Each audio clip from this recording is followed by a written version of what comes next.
Trump stumps for struggling GOP candidate. This guy should win easily.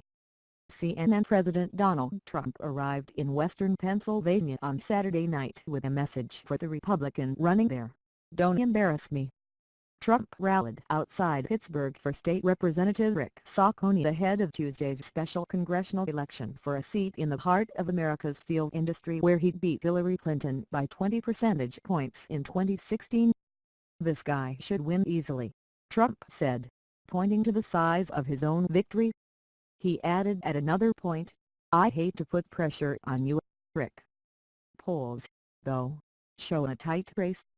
The loss by Saccone to Democratic Marine veteran and former prosecutor Conor Lamb would be seen as a major warning sign for the GOP ahead of November's midterm elections. "The whole world, remember that. They're all watching," Trump told the crowd in Moon Township. "This is a very important race. Very important." Trump opened his 75-minute whirlwind of a speech by touting his administration's new tariffs, 25% on steel imports and 10% on aluminum imports, before wading into the Olympics, previewing his 2020 campaign slogan, discussing the merits of giving drug dealers the death penalty and attacking the series of familiar targets. He called NBC host Chuck Todd, who he's nicknamed Sleepy Eyes, a sleeping son of a bitch, and described Democratic Representative Maxine Waters as a very low IQ individual. When his attention was on the special election race, Trump referred to the Democrat as Lamb the Sham and said he'd vote with his party in Washington if he's elected. "He's going to vote the party line. He doesn't care about us," Trump said. "But for getting your votes, he's talking about how much he likes tariffs, which is my baby." Trump said he heard the 33-year-old Lamb was nice looking but said, "I think I'm better looking than him. I do. I do. I do. And he's slightly younger than me. He's okay. He's alright," Trump said of Lamb. "Personally, I like Rick Saccone. I think he's handsome."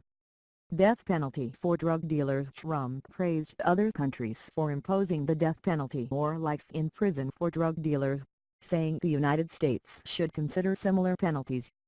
"I think it's a discussion we have to start thinking about. I don't know if we're ready. I don't know if this country's ready for it," Trump said. He said those convicted of killing just one person in shootings and stabbings at times face the death penalty or life in prison without parole. "But," he said, "someone can kill 5,000 people with drugs because you're smuggling them in and you're making a lot of money and people are dying, and go without serious punishment.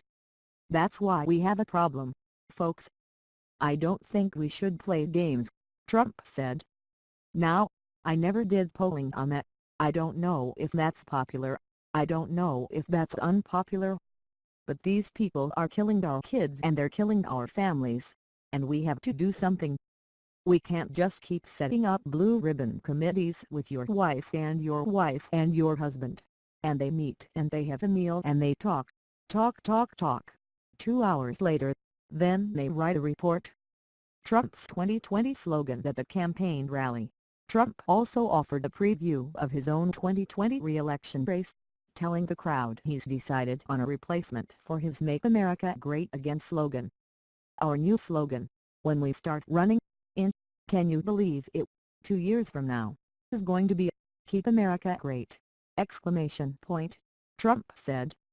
He lambasted Vermont Senator Bernie Sanders and Massachusetts Senator Elizabeth Warren, who he again called Pocahontas, while predicting that media would become bored covering their anticipated 2020 campaigns.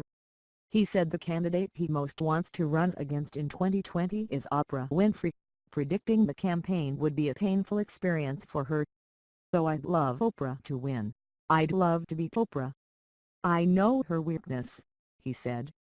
Claiming credit for the Olympics, Trump also touted his role in South Korea's hosting of the Winter Olympics, claiming credit for temporarily reducing the nuclear threat posed by North Korea. "It's little hard to sell tickets when you think you're going to be nuked," he said. His comments come days after the White House confirmed Trump will meet face-to-face with North Korean leader Kim Jong-un. Who knows what's going to happen? It could happen, it doesn't happen, Trump said of the meeting. I may leave fast, or we may sit down and make the greatest deal for the world and for all of these countries, including, frankly, North Korea, and that's what I hope happens.